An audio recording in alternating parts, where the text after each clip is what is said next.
Api di Bukit Menoreh. Cerita, Esa Mintarja. Audiobook, novel silat. Bab 45.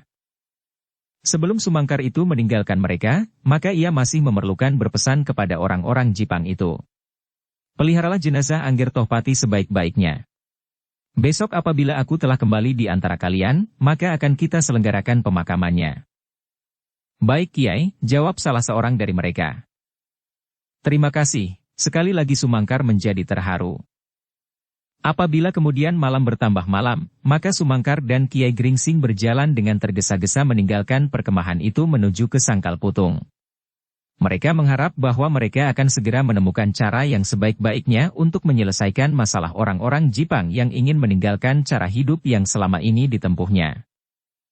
Pada saat-saat orang-orang Jipang disibukkan oleh pertentangan pendirian, maka pada saat itu orang-orang Pajang disibukkan oleh mereka yang terluka di medan pertempuran.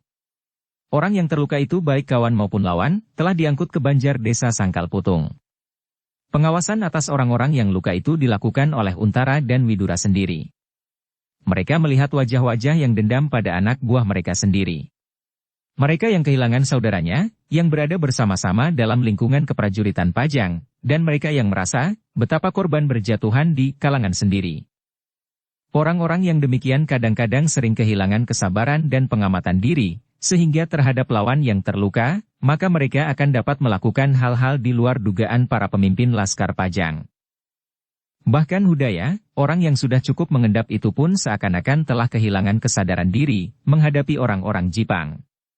Karena itu, dengan bijaksana Untara telah membawa orang-orang yang demikian itu dahulu ke Sangkal Putung untuk beristirahat. Tewasnya Citra Gati telah membuat suatu goncangan yang dahsyat di dalam hati sahabatnya itu, sehingga dendam di dalam hatinya seakan-akan menyala membakar seluruh nadinya. Bagi Hudaya yang terluka dan kehilangan sahabat yang paling dekat itu, tidak ada angan-angan lain di dalam benaknya kecuali membinasakan semua orang Jipang. Karena itulah maka kali ini Untara dan Widura menjadi sangat prihatin melihat suasana di dalam pasukannya. Pada pertempuran-pertempuran yang lalu, korban di pihaknya tidak terlampau berat seperti apa yang baru saja terjadi, sehingga hati anak buahnya tidak sepanas pada saat itu. Pertempuran gelar yang sempurna dan tata peperangan yang masing-masing dikendalikan oleh senapati-senapati yang matang, telah menjadikan pertempuran kali ini menjadi suatu pertempuran yang tak akan pernah mereka lupakan. Baik oleh orang-orang Jipang, maupun orang-orang Pajang. Untara dan Widura sendirilah yang kemudian menunggui orang-orang yang terluka di Banjar Desa. Di satu gandok tampak orang-orang Pajang terbaring dengan darah yang memerahi tubuh dan pakaian mereka, sedang di gandok yang lain terbaring orang-orang Jipang yang masih mungkin ditolong hidupnya, merintih menahan pedih yang membakar dirinya. Namun terhadap para juru penolong, Untara dan Widura tidak dapat berbuat banyak. Betapa mereka bekerja demi perikemanusiaan. Namun menghadapi pihak-pihak yang terluka itu, mereka lebih dahulu memerlukan menolong kawan mereka sendiri, orang-orang Pajang. Baru kemudian mereka menjamah tubuh-tubuh yang terbaring sambil menahan pedih dari pihak lawan. Orang-orang Jipang. Beberapa prajurit yang bertugas berjaga-jaga di halaman pendapa memandangi orang-orang Jipang itu dengan benci. Bahkan ada di antara mereka yang tidak dapat mengerti, buat apa mereka mencoba mengobati luka-luka orang-orang Jipang itu? Mungkin salah seorang dari mereka, atau bahkan mungkin semuanya dari mereka itu, telah membunuh atau melukai orang-orang Pajang. Mungkin mereka itu pula lah yang telah menembus tubuh-tubuh orang Pajang yang kini terbaring di sisi yang lain itu, dengan senjata-senjata mereka. Tetapi pemimpin mereka, beserta beberapa orang yang masih dapat menguasai perasaan mereka, di antara orang-orang Pajang dan orang-orang Sangkal Putung, masih mencoba berbuat dalam batas-batas perikemanusiaan. Perang itu sendiri, sebagai suatu cara terakhir untuk menyelesaikan perbedaan pendirian, tidak boleh terperosok dalam perbuatan-perbuatan yang menodai perikemanusiaan dalam kemungkinan yang sejauh-jauhnya dapat dilakukan. Bahkan apabila mungkin perang itu sendiri harus dihindarkan.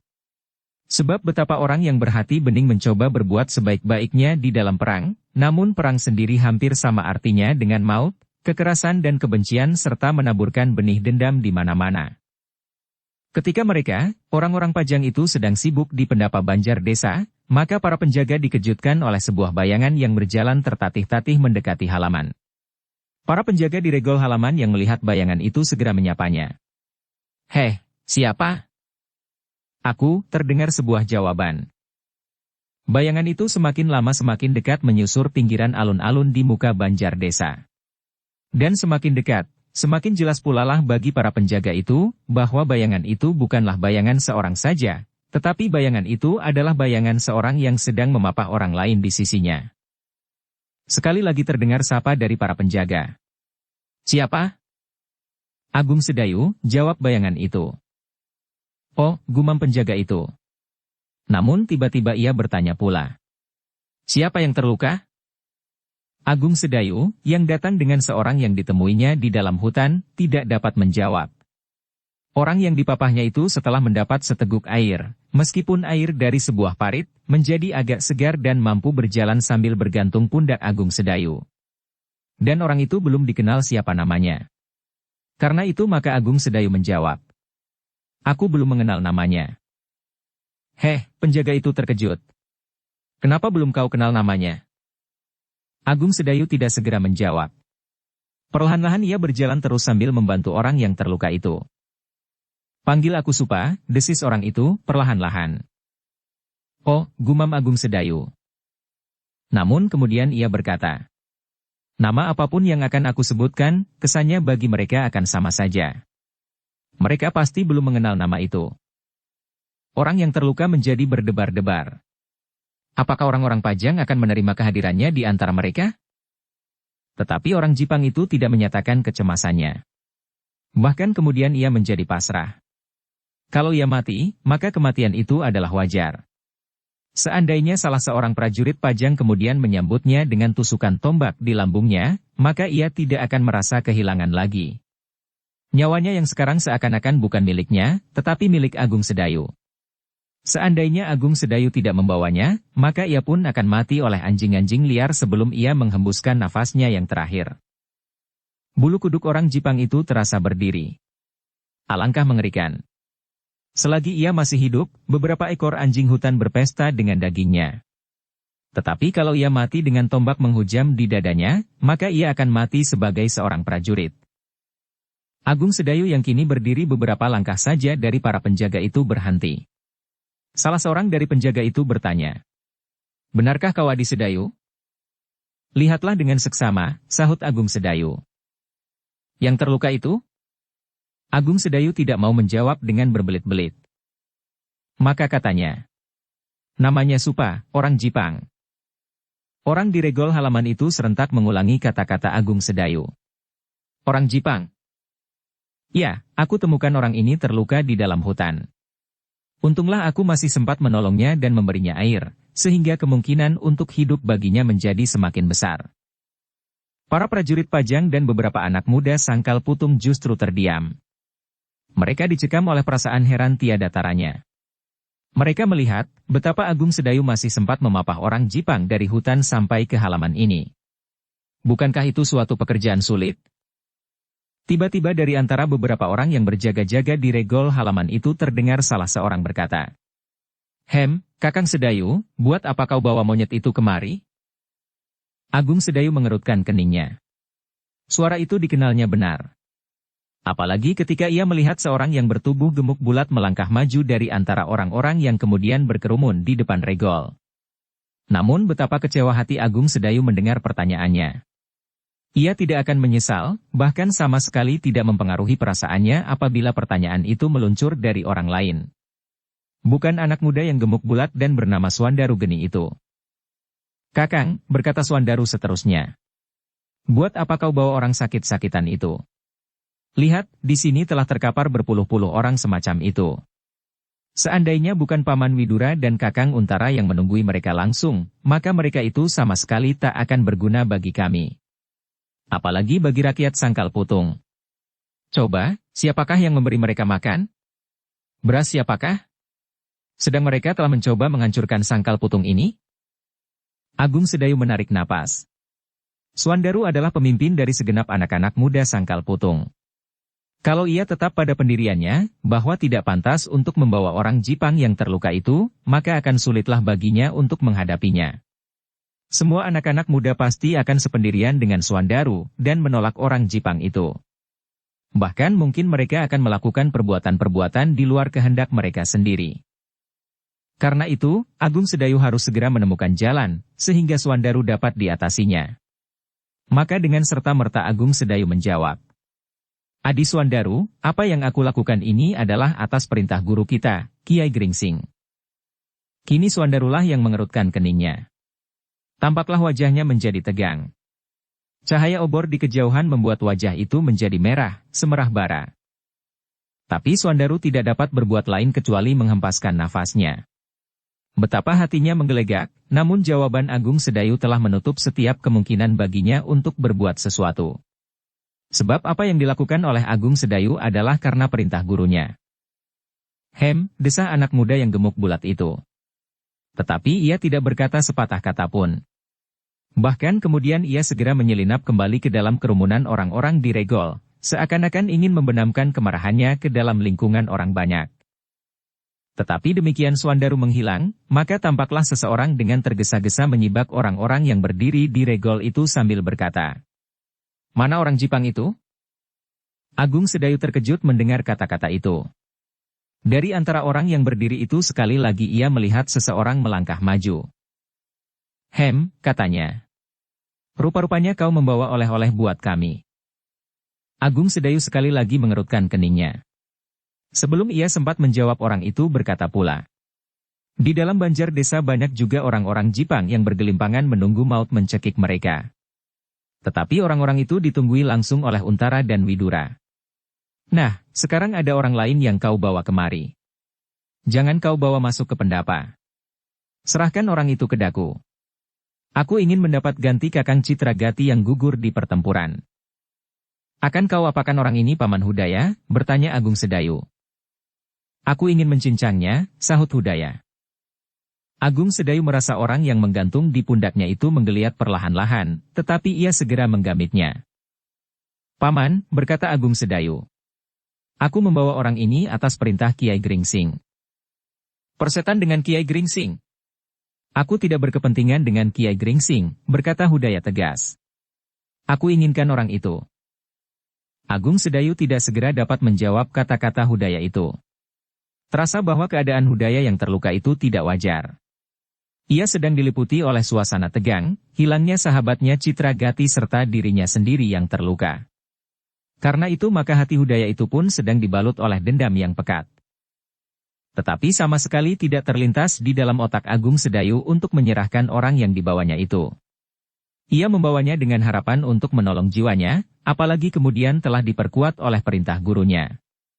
Sedangkan apabila orang itu sampai ke tangan kakaknya atau pamannya, maka masih mungkin orang itu diselamatkan dari kemarahan para prajurit Pajang. Ketika Agung Sedayu sedang berpikir terdengar kembali suara Hudaya. Ayo, serahkan kepada kami. Paman, berkata Agung Sedayu hati-hati.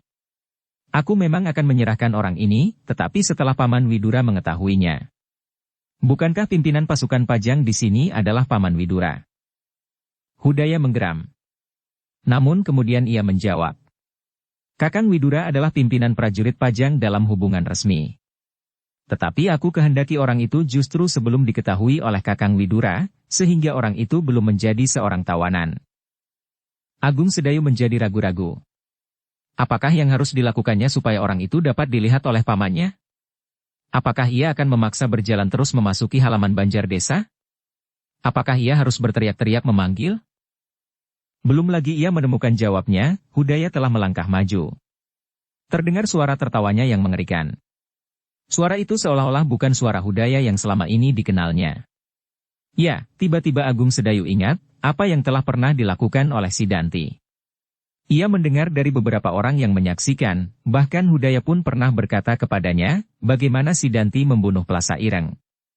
Menikamnya bertubi-tubi, membelah punggungnya dengan goresan-goresan yang dalam, berdiri di atas mayat itu sambil menepuk dada.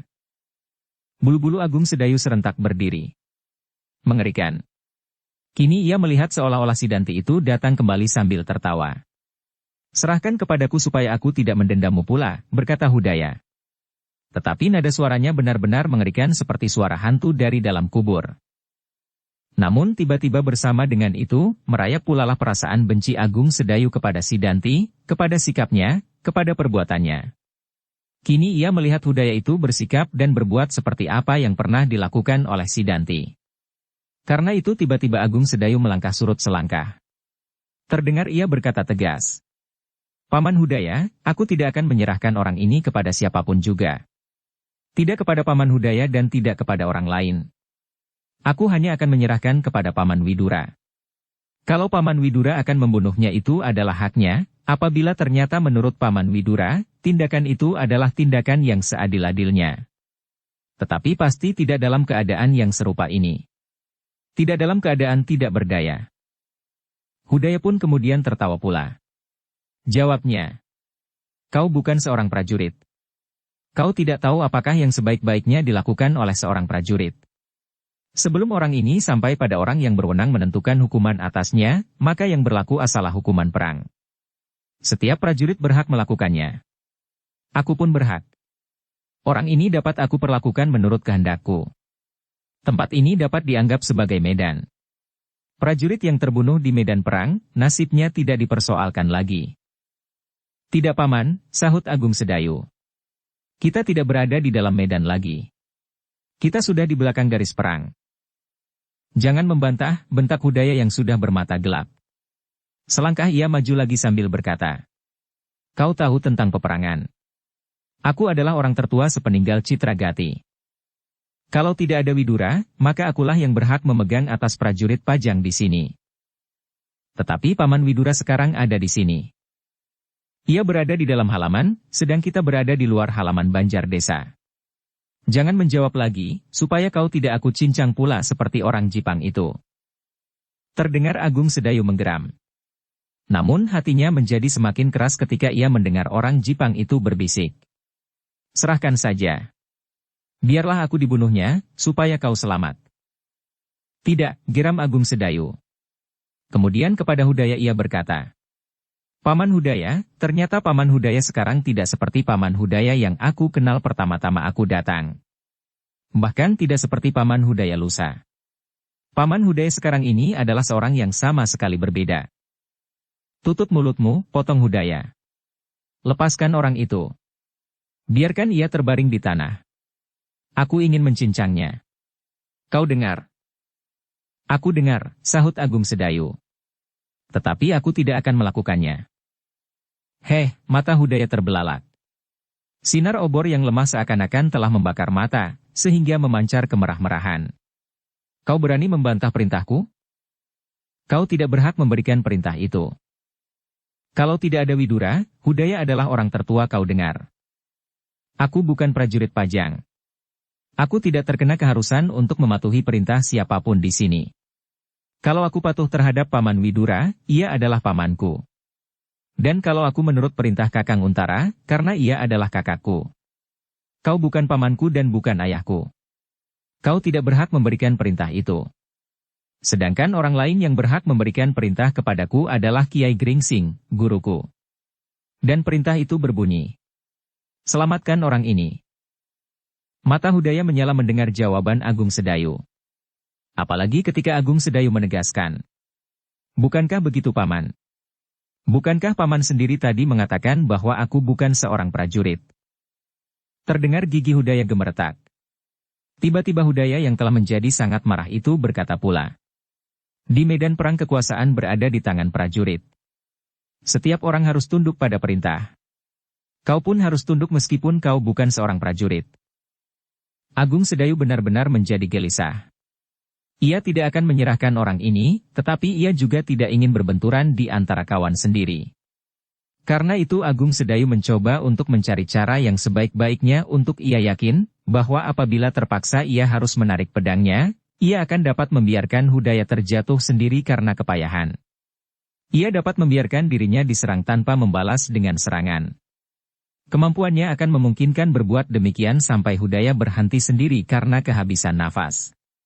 Apalagi orang ini telah terluka. Namun dengan demikian akan tertanam bibit kebencian dan dendam di antara sesama mereka. Tetapi terasa juga betapa hatinya meronta. Perbuatan itu adalah perbuatan anak-anak. Tetapi ia harus menemukan cara. Ketika sekali lagi ia memandangi wajah Hudaya, terasa hatinya berdesir. Wajahnya memang wajah yang gelap dan keras sejak ia melihatnya yang pertama. Tetapi wajah itu tidak pernah tampak seliar kali ini. Tiba-tiba kembali Agung Sedayu teringat kepada Sidanti. Kekerasan dan keliaran yang menyala di wajahnya, bahkan setiap saat. Anak muda itu benar-benar anak muda yang kasar dan liar. Hudaya bukanlah orang yang demikian. Kali ini ia menjadi kasar dan liar karena sebuah kejutan perasaan yang telah menggoncangkan hatinya. Namun dengan kenangannya atas Sidanti, Agung Sedayu menemukan suatu cara untuk menahan arus kemarahan Hudaya. Ketika ia melihat Hudaya maju selangkah, Agung Sedayu kemudian berkata, "Paman Hudaya, apakah paman benar-benar tidak dapat mencegah diri?" "Diam," bentaknya. "Serahkan orang itu." "Apakah paman akan mencincangnya?" "Ya, aku akan mencincangnya." "Baiklah," sahut Sedayu. Terasa orang yang menggantung di pundaknya berdesis, perlahan-lahan ia berbisik ke telinga Agung Sedayu. "Tolong, bunuh aku dahulu. Kau dapat menusuk lambungku dengan pedangmu, supaya aku segera terbunuh sebelum aku merasakan siksaan yang mengerikan." "Mudah-mudahan itu tidak terjadi," sahut Agung Sedayu. "Apa yang kau katakan?" bertanya Hudaya. Agung Sedayu menarik nafas dalam-dalam. Tiba-tiba ia menyahut. Orang yang bernama Supa ini bertanya, "Apakah orang inikah yang bernama Sidanti?" "Setan. Apakah aku akan kau samakan dengan iblis kecil itu? Aku bernama Hudaya. Sama sekali bukan Sidanti." "Apakah persamaannya antara Hudaya dan Sidanti? Heh? Jangan membuat aku bertambah marah." "Maaf paman," ia hanya bertanya. "Kenapa kau yang memintakan maaf untuk orang Jipang itu?" "Maaf paman, maksudku, pertanyaan itu tidak terlampau salah." Sekali lagi mata Hudaya terbelalak. Sekali lagi ia membentak. "Kenapa? Aku bukan Sidanti, tahu." "Maksudku," sahut Agung Sedayu. Pertanyaan orang ini masuk akal.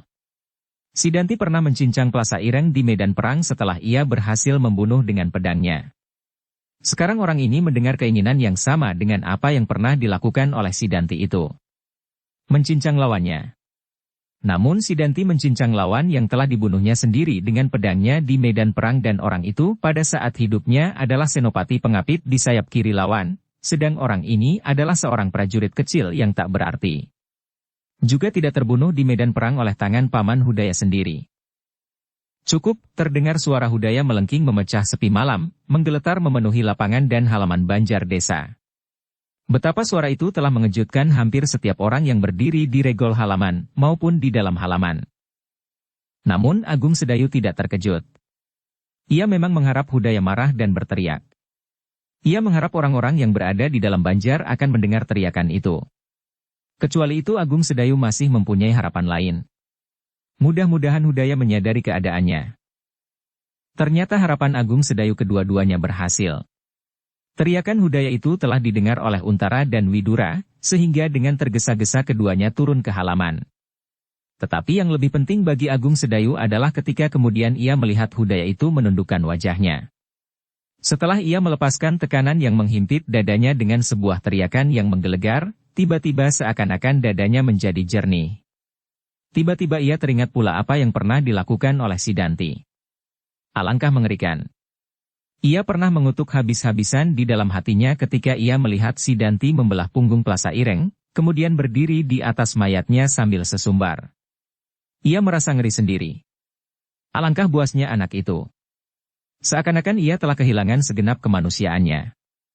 Tiba-tiba dalam kegelapan pikiran hampir-hampir saja ia melakukannya pula. Hampir-hampir saja ia mencincang orang seperti apa yang dilakukan oleh Sidanti itu. Terasa suatu desir yang tajam menggores jantung Hudaya. Hatinya pun menjadi pedih karenanya, melampaui pedihnya lukanya yang ditimbulkan oleh senjata Sanakeling. Supa, orang Jipang yang menggantung di pundak Agung Sedayu melihat pula perubahan sikap Hudaya. Bahkan ia melihat Hudaya itu kemudian melangkah mundur. Tetapi Supa itu sama sekali tidak tahu apakah yang bergolak di dalam hati Hudaya. Ketika Untara dan Widura hadir di tempat itu, Hudaya telah mundur beberapa langkah lagi. Bahkan ia kini telah berdiri di antara para penjaga yang merubungnya. Siapakah yang berteriak? Agung Sedayu menjadi ragu-ragu untuk menjawab. Apabila ia menyebut nama Hudaya, apakah hati orang itu tidak tersinggung karenanya? Namun ternyata Hudaya tidak mengingkari keadaannya. Maka katanya, "Aku yang berteriak." "Kenapa?" bertanya Widura. Hudaya menarik nafas. Kemudian jawabnya, "Hampir aku hilaf. Aku akan membunuh orang Jipang yang datang bersama Angger Agung Sedayu. Untunglah Angger Agung Sedayu tidak memberikannya." Widura mengangguk-anggukan kepalanya. Peristiwa itu sendiri ternyata segera dapat diatasi. Tetapi bagaimana dengan janji Untara yang pernah diucapkan pada saat Tohpati meninggal? Untara, atas nama Panglima Wiratamtama menjanjikan pengampunan bagi mereka yang menyerah. Tanggapan itu sama sekali kurang menyenangkan bagi prajurit. Seperti sikap Hudaya itu adalah suatu gambaran perasaan para prajurit Pajang. Amatlah sulit untuk melenyapkan permusuhan dalam waktu yang pendek. Apalagi pada saat-saat terakhir, korban telah berjatuhan dari kedua belah pihak, sehingga peristiwa itu seakan-akan telah membakar dendam di hati mereka. Ternyata bukan saja Widura yang menjadi berdebar-debar karenanya. Jawaban Hudaya langsung menyentuh hati Untara pula. Hudaya adalah seorang yang telah cukup mengendap. Seorang yang memiliki pandangan yang cukup luas dan jauh. Tetapi menghadapi orang-orang Jipang dadanya seakan-akan meluap. Apalagi orang-orang lain. Meskipun demikian Untara masih tetap dalam pendiriannya. Pendirian itu adalah pendirian Panglima Wiratamtama. Karena itu ia mengharap bahwa ia akan dapat memenuhinya. Namun haruslah diketemukan cara yang sebaik-baiknya, sehingga tidak terjadi peristiwa yang tidak dikehendaki. Orang-orang yang sesat itu datang kembali, namun kawan-kawan sendiri menjadi sakit hati karenanya. Apalagi ada di antara mereka yang hatinya menjadi patah dan kehilangan gairah perjuangan. Bukan oleh Sidanti itu. Mencincang lawannya. Namun Sidanti mencincang lawan yang telah dibunuhnya sendiri dengan pedangnya di medan perang dan orang itu pada saat hidupnya adalah senopati pengapit di sayap kiri lawan, sedang orang ini adalah seorang prajurit kecil yang tak berarti. Juga tidak terbunuh di medan perang oleh tangan Pak. Selagi Widura dan Untara masih berdiam diri karena angan-angan mereka, terdengar Hudaya berkata, "Maafkan aku Kakang Widura. Mudah-mudahan aku untuk seterusnya dapat mengekang diri sendiri." Widura mengangguk. Jawabnya, "Kau ternyata sedang mengalami goncangan perasaan Hudaya. Beristirahatlah. Mudah-mudahan kau akan mendapat ketentraman hati. Juga agar lukamu tidak menjadi semakin parah karenanya." Hudaya mengangguk dalam-dalam. Kemudian sambil melangkah surut ia menjawab, "Baiklah. Mudah-mudahan lukaku segera dapat sembuh. Tetapi sejak tadi aku belum melihat Kitanumetir yang biasanya dapat mengobati luka-luka dengan baik." "Ia akan segera kembali, Paman," sahut Untara. Hudaya tidak menjawab. Sejenak kemudian ia telah menghilang di antara beberapa penjaga yang berdiri berjejalan dengan beberapa orang prajurit dan anak-anak sangkal putung yang ingin melihat peristiwa itu. Hudaya yang kemudian masuk ke dalam halaman Banjar Desa langsung pergi ke gandok kanan. Di antara beberapa orang yang terluka ia membaringkan dirinya.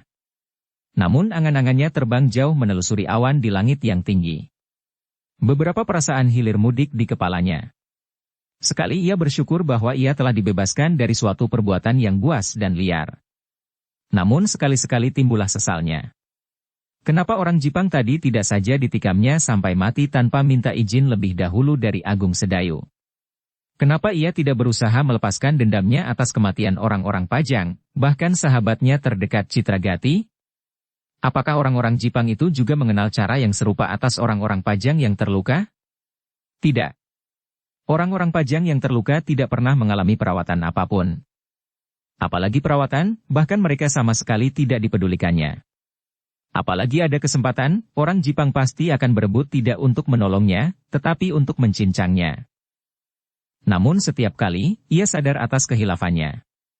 Setiap kali ia teringat kepada Sidanti, setiap kali ia berterima kasih kepada Agung Sedayu. Sepeninggal Hudaya, sejenak di luar regol halaman Banjar Desa itu menjadi senyap. Masing-masing mencoba melihat keadaan menurut pengamatan masing-masing. Beberapa orang prajurit benar-benar menyesal, kenapa mereka tidak mendapat kesempatan untuk ikut serta mencincang orang Jipang itu. Namun beberapa orang lain menyadari keadaan mereka yang sesaat tumbuh di dalam dada Hudaya. Sejenak kemudian terdengarlah Untara bertanya, Siapa orang yang kau bawa itu, Sedayu? Supa, orang Jipang, sahut Agung Sedayu. Kenapa orang itu kau bawa kemari? Bertanya Untara pula. Agung Sedayu heran mendengar pertanyaan kakaknya. Tetapi ia menjawab pula. Aku menemukannya terluka di dalam hutan ketika aku sedang mencoba mencari jejak Paman Sumangkar. Untara mengerutkan keningnya. Tiba-tiba ia berkata, kau tidak menjalankan perintahku. Kau harus mengikuti jejak Paman Sumangkar sampai kau menemukan tempat orang-orang Jipang berkemah. Sekarang kau kembali membawa orang yang terluka itu. Bukankah dengan demikian berarti kau melanggar perintahku? Dada Agung Sedayu berdesir mendengar pertanyaan itu. Baru kini disadari bahwa ia telah melanggar perintah kakaknya. Tetapi menurut pendapatnya, pertanggungan jawab atas peristiwa itu ada pada gurunya. Karena itu maka jawabnya. Aku telah mencoba melakukan perintah itu, Kakang. Tetapi guruku, Kiai Gringsing menyuruh aku kembali membawa orang ini. Kiai Gringsing sendirilah yang akan mengambil alih tugas yang harus aku lakukan itu. Untara mengangguk-anggukan kepalanya. Namun ia tersenyum di dalam hati. Perhitungannya ternyata tepat seperti yang dikehendaki. Kiai Gringsing tidak akan melepaskan Agung Sedayu sendiri melakukan tugas yang sangat berbahaya itu. Namun meskipun demikian kini terasa betapa bulu tengkuknya berdiri. Seandainya Kiai Gringsing membiarkan Agung Sedayu itu berjalan menyusur hutan yang belum dikenalnya pada waktu itu, alangkah berbahayanya. Kalau adiknya waktu itu mengalami bencana, maka ialah yang telah membunuh adiknya itu. Tetapi adiknya kini telah kembali dengan selamat. Bahkan membawa seorang Jipang yang terluka. Agaknya Tuhan benar-benar telah melindungi anak itu. Meskipun demikian wajahnya sama sekali tidak mengesankan kegembiraan hatinya itu.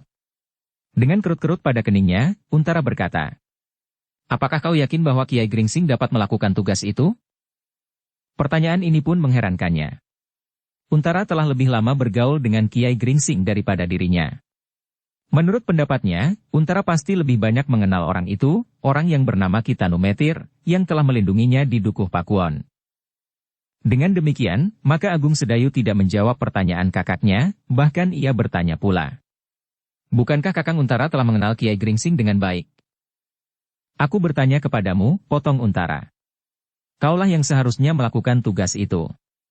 Kalau kau menyerahkan tanggung jawab itu kepada orang lain, maka kau harus yakin bahwa orang itu akan dapat melakukan tugas yang seharusnya kau lakukan. Agung Sedayu masih belum tahu maksud pertanyaan kakaknya. Seharusnya pertanyaan yang demikian tidak perlu diucapkan. Namun ia tidak berani berdebat dengan kakaknya, sehingga kemudian dijawabnya pertanyaan itu perlahan-lahan. Ya, aku yakin. Bagus, kalau demikian maka kita akan menunggu hasilnya, berkata Untara itu pula. Tetapi siapakah yang kau bawa itu? Orang Jipang. Ya. Terluka? Ya. Parah? Agak parah. Untara terdiam sejenak. Diedarkannya pandangan matanya berkeliling, seakan-akan ingin mengetahui gejolak perasaan para prajurit yang berdiri mengitarinya. Bukan saja atas orang Jipang yang terluka ini, tetapi orang-orang Jipang yang mungkin bakal datang, apabila seruannya dapat dimengerti oleh orang-orang Jipang itu. Namun Untara tidak berkata apa-apa tentang perasaannya yang dipenuhi oleh berbagai macam persoalan, kecemasan dan keraguan-raguan. Sebagai seorang pemimpin ia harus bersikap, tidak terombang-ambing oleh keadaan yang setiap saat dapat berubah, meskipun sikap seorang pemimpin bukanlah sikap yang mati, yang tidak dapat disesuaikan lagi dengan perkembangan keadaan. Malam semakin lama menjadi semakin dalam. Bintang-bintang bertebaran dari satu sisi ke sisi yang lain, melingkupi seluruh langit yang luas, bergayutan berangkai-rangkai. Dalam keheningan malam yang dingin itu, terdengar suara Untara bergetar. Agung Sedayu. Bawa orang itu masuk ke Banjar Desa. Satukan dengan orang-orang Jipang yang sudah lebih dahulu terbaring di sana. Baik Kakang, sahut Agung Sedayu. Ketika Agung Sedayu kemudian melangkah maju, beberapa orang yang berdiri di regol segera menyibak. Namun wajah-wajah mereka tampak tegang. Sebagian dari mereka memandang orang Jipang itu dengan sorot mata penuh kebencian. Namun yang lain, melihat Agung Sedayu dan orang Jipang itu lewat dengan pandangan mata yang kosong. Sejenak kemudian regol halaman Banjar Desa itu menjadi sepi. Sepeninggal Agung Sedayu, para prajurit dan anak-anak muda Sangkal Putung satu demi satu berjalan meninggalkan Regol, selain mereka yang bertugas. Hampir semua di antara mereka, sama sekali tidak menyatakan pendapatnya tentang orang Jipang yang baru itu. Orang Jipang yang kehadirannya agak berbeda dari orang-orang Jipang yang mereka temukan di medan peperangan. Para petugas yang merawat orang-orang yang terluka pun kini sudah tidak terlampau sibuk lagi. Beberapa di antara mereka tinggal melayani orang-orang yang terluka parah. Bahkan ada di antara mereka yang menjadi panas dan mengigau tentang berbagai macam persoalan. Ada yang merintih perlahan-lahan, namun ada pula yang berteriak sepuas-puasnya. Suasana di Banjar Desa itu benar-benar menjadi suram. Beberapa orang yang lukanya tidak terlampau parah segera minta izin untuk pergi saja ke Kademangan, berkumpul dengan para prajurit yang berada di sana. Suasana di Kademangan jauh lebih baik dari suasana di Banjar Desa. Bahkan di antara mereka yang masih merasa lapar, dapat merayap ke dapur mencari makanan yang masih banyak tersedia. Ternyata Swandaru pun telah pergi ke Kademangan. Langsung dibongkarnya tenong lauk pauk di dapur untuk mencari daging lembu goreng, sisa lauk pauk makan malam mereka.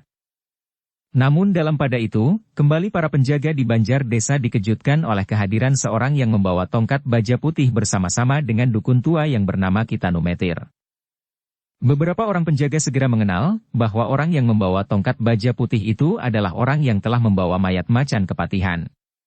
Karena itu segera mereka mengetahui bahwa orang itu adalah orang Jipang. Dengan demikian maka segera para penjaga itu menghentikannya dan bertanya, "Akan pergi kemana kau?" Sumangkar terkejut mendengar sapa yang keras itu. Segera, ia berpaling kepada Kitanumetir, seakan-akan minta supaya Kitanumetirlah yang menjawab pertanyaan itu. Kitanumetir yang juga disebut Kiai Gringsing segera menjawab. "Akulah yang membawanya." "Bukankah orang ini orang Jipang?" bertanya penjaga itu. "Ya, orang ini orang Jipang." Sejenak para penjaga menjadi ragu-ragu. Mereka saling berpandangan. Namun tampaklah bahwa mereka tidak segera dapat menentukan sikap. Dalam pada itu berkatalah Kitanumetir, "Jangan cemas atas kehadirannya, aku yang akan bertanggung jawab." Namun wajah para penjaga itu masih saja diliputi oleh kebimbangan, sehingga Kitanumetir terpaksa berkata kepada mereka, "Kalau kalian ragu-ragu, sampaikanlah kepada Angger Untara atau Angger Widura, bahwa Ki Sumangkar ingin bertemu dengan mereka." Itu adalah pendapat yang paling baik bagi para penjaga yang sedang bimbang. Salah seorang dari mereka segera pergi menemui Untara dan Widura, untuk menyampaikan pesan Kitanumetir tentang orang Jipang itu. "Bawa mereka kemari," berkata Untara kepada penjaga itu. Sejenak kemudian, Kitanumetir dan Ki Sumangkar pun segera dibawa kepada Untara dan Widura, di ruang dalam Banjar Desa Sangkal Putung. Di ruang itulah kemudian terjadi pembicaraan yang mendalam tentang segala kemungkinan yang dapat terjadi atas janji pengampunan yang disampaikan oleh Untara kepada orang-orang Jipang. Sumangkar telah mencoba menanyakan kepada Untara, sampai berapa jauh kemungkinan pengampunan itu dapat diberikan. "Menurut Panglima Wiratamtama," berkata Untara, "pengampunan itu bersifat umum. Namun sudah tentu bahwa kalian akan tetap berada dalam pengawasan. Tetapi apa yang akan kalian alami, adalah perlakuan dari para pemimpin Pajang yang menjunjung tinggi peradaban." Sumangkar mengangguk-anggukan kepalanya. Kemudian orang tua itu pun bertanya, "Apakah jaminan yang dapat diberikan oleh Angger Untara untuk memperkuat kepercayaan kami?" Untara berpikir sejenak. Namun kemudian ia menggeleng. "Tidak ada jaminan yang dapat aku berikan. Tetapi aku berjanji, bahwa semua itu akan dilakukan sesuai dengan ucapan Ki Ageng Pemanahan." Sumangkar mengerutkan keningnya. Ia tidak mendapatkan jaminan apa-apa dari Untara.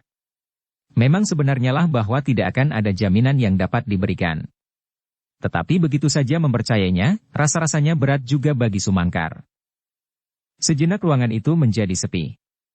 Nyala lampu dupak yang melekat di dinding seakan-akan menggapai-gapai kepanasan. Sekali-kali terdengar di kejauhan suara burung hantu mengetuk-ngetuk hati. Dalam keheningan itu terasa betapa jauh jarak yang harus mereka pertautkan dari kedua belah pihak. Permusuhan yang setiap hari semakin meningkat. Kebencian, dendam dan berbagai macam perasaan yang telah mendorong kedua belah pihak menjadi semakin jauh. Tetapi Sumangkar tidak dapat menolak kenyataan yang dihadapinya. Pajang semakin lama menjadi semakin kokoh, sedang sisa-sisa prajurit Jipang semakin lama menjadi semakin terpecah belah. Kekuatan mereka kini telah berbanding berlipat ganda. Dalam keadaan yang demikian, apakah yang dapat dilakukan olehnya? Apa yang dijanjikan oleh Untara itu adalah selapis lebih baik daripada mereka datang menyerahkan diri, meskipun akibatnya hampir tidak ada bedanya. Namun dengan janji itu, mereka pasti akan mendapat perlakuan yang lebih baik dalam batas-batas yang memungkinkan. Karena itu, tidak ada kemungkinan lain bagi Sumangkar untuk menerima tawaran Untara itu sebagai satu-satunya kemungkinan yang paling baik. Sumangkar yakin bahwa apabila kesempatan itu tidak dipergunakan, akan datanglah saatnya Untara mengambil sikap tegas seperti yang dikatakannya. Apabila prajurit Jipang di daerah utara dan di pedalaman telah ditarik menjadi satu, pada saat-saat terakhir perjuangan Macan Kepatihan, maka daerah-daerah lain itu pun akan menjadi aman. Prajurit Pajang akan dapat memusatkan diri pula di daerah selatan ini. Untara akan mendapat prajurit lebih banyak dari yang sekarang berada di Sangkal Putung. Dengan demikian maka tingkat terakhir dari usaha Untara melenyapkan sisa-sisa prajurit Jipang akan segera berhasil. Sumangkar menyadari pula bahwa ia tidak akan dapat mengajukan bermacam-macam syarat. Sebab keseimbangan mereka benar-benar telah goyah. Sehingga baginya, tinggal ada satu pilihan di antara dua. Menerima, yang berarti menyerah dalam kesempatan yang terbuka, atau menolak, yang berakibat hancur menjadi debu. Kehancuran itu bukan saja akan dialami oleh orang Jipang, namun korban di pihak Pajang pun bertambah pula. Sedang akibatnya sama sekali tidak menguntungkan kedua belah pihak. Yang terjadi adalah pembunuhan, kekerasan dan kekejaman. Dan apa yang akan terjadi itu sama sekali tidak dapat dilupakan oleh orang-orang Pajang. Demikianlah maka Sumangkar tidak dapat berkata lain daripada menerima tawaran Untara. Dengan demikian maka segera mereka mulai membicarakan pelaksanaan dari penyerahan itu. Dalam hal ini Sumangkar pun tidak dapat terlampau banyak mengajukan pendapatnya. Sebagian dari pembicaraan itu datang dari pihak Untara, sebagai sesuatu yang harus diterima oleh Sumangkar. Namun di dalam hati Untara, masih saja selalu dirayapi oleh kecemasan tentang anak buahnya sendiri. Apakah mereka dapat menerima sikapnya itu dengan ikhlas? Dalam pada itu maka Untara menyadari sepenuhnya betapa beratnya tugas yang akan dilakukannya. Ia telah pula mendengar sikap Sanakeling dan alap-alap Jalatunda beserta sebagian orang-orang Jipang yang menyingkir ke lereng Merapi. Mengikuti hantu yang bernama Ki Tambak Wedi.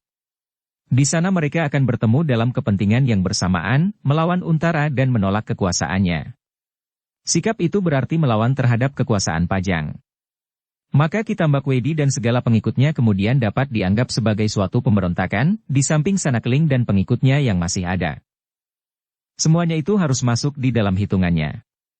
Karena itu apabila persoalan Sumangkar dan sebagian dari orang-orang Jipang, yang memenuhi panggilannya ini sudah selesai, maka Untara akan segera menghadapi tugas baru, Ki Tambak Wedi. Malam itu tak ada persoalan yang menghambat pembicaraan di antara mereka.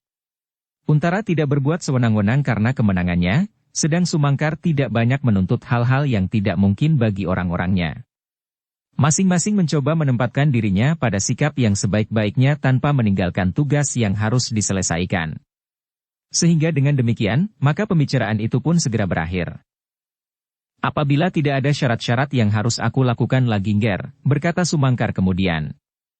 Maka izinkanlah aku meninggalkan Banjar desa ini. Kami bersama-sama akan memasuki tempat yang telah Angger tentukan tanpa bersenjata. Senjata-senjata kami akan sudah kami kumpulkan di tempat yang Angger kehendaki. Kami percaya kepada Angger Untara, bahwa nasib kami berada di dalam lindungan Angger. Angger pasti tidak akan hilaf seandainya ada anak buah Angger yang tidak dapat melihat kenyataan seperti yang Angger kehendaki, sehingga akan timbul kemungkinan-kemungkinan yang tidak kami inginkan. Aku berjanji Paman, sahut Untara. Aku akan mencoba sejauh-jauhnya, bahwa tidak akan ada perlakuan di luar kehendakku. Namun ada satu hal yang tidak dapat aku lakukan di saat-saat yang Angger kehendaki itu. Tongkat baja putih ini tidak akan dapat aku kumpulkan bersama dengan senjata-senjata orang-orang Jipang itu. Aku tidak akan sampai hati melihatnya. Senjata ini adalah senjata ciri kebesaran perguruanku. Untara mengerutkan keningnya. Sesaat ia berdiam diri, namun kemudian ia berkata. Jadi apakah Paman menghendaki suatu perkecualian? Sumangkar mengangguk. Ya, Nger. Paman akan tetap menggenggam senjata itu, bertanya Untara. Apakah masih ada keraguan-raguan di dalam hati Paman terhadap maksud baik itu? Sumangkar menggeleng. Tidak, Nger. Aku tidak berprasangka. Dan aku tidak ingin tetap memegang senjata itu. Sumangkar berhenti sejenak, kemudian dengan nada yang dalam ia berkata. Aku ingin menyerahkannya lebih dahulu, Nger, supaya senjataku itu tidak teronggok dalam satu kumpulan dengan senjata-senjata yang lain. Senjata para prajurit Jipang itu. Maksud Paman? Untara menegaskan. Senjata ini akan aku tinggalkan di sini sekarang, Nger. Kalau Angger atau salah seorang dari anak buah Angger sempat memungut senjata Tohpati, maka alangkah baiknya kalau kedua senjata itu disimpan bersama. Atau kalau Angger tidak ingin melihatnya setiap saat, maka sebaiknya senjata itu dilarung saja ke laut. Untara mengangguk-anggukan kepalanya. Terasa juga sesuatu berdesir di dalam dadanya. Terasa betapa beratnya orang tua itu akan melepaskan senjatanya. Sudah tentu ia tidak akan dapat melihat senjata ciri kebesaran perguruannya itu tergolek di antara puluhan senjata yang berserakan. Karena itu, maka dengan penuh pengertian Untara berkata, Paman, biarlah aku mencoba menyimpan senjata itu. Aku akan menyimpannya sebagai suatu senjata pusaka yang berharga. Ketahuilah bahwa senjata Kakang Tohpati itu sekarang ada di dalam simpananku pula. Orang tua itu mengangguk-anggukan kepalanya. Kemudian tampak betapa muram sinar matanya ketika ia mengamat-amati senjatanya. Senjata yang diterima dari gurunya dahulu bersama Patih Mantahun. Kini senjata itu harus terpisah darinya. Tetapi ia tidak dapat mengingkarinya. Ia yakin bahwa apa yang dilakukan sekarang ini mempunyai nilai-nilai kemanusiaan yang berharga bagi orang-orang Jipang, sehingga pengorbanannya itu pasti akan bermanfaat bagi mereka. Kemudian dengan parau, Sumangkar berkata, Aku akan menyerahkannya sekarang. Untara mengangguk sambil menjawab. Baik, Paman. Sumangkar menarik nafas dalam-dalam. Apabila darahnya masih sepanas darah di waktu mudanya, maka mati bersama dengan hilangnya senjata itu pasti akan dilakukan. Tetapi kini ia telah menjadi tua. Bukan ketuanya itulah yang telah menyeretnya ke dalam keputusasaan. Tetapi dengan umurnya yang sudah semakin banyak, Sumangkar makin menyadari nilai-nilai nyawa seseorang dibandingkan dengan nilai benda-benda yang dikeramatkannya. Di belakangnya berpuluh-puluh jiwa akan dapat dibebaskannya dari ketakutan, kecemasan dan hidup tanpa arti. Mereka akan terlepas pula dari kesempatan-kesempatan yang akan menjerumuskan mereka semakin dalam kelingkungan yang sebenarnya harus disirik. Kebiadaban, kekasaran, kekejaman dan tindakan-tindakan sejenis. Bersambung ke bab 46.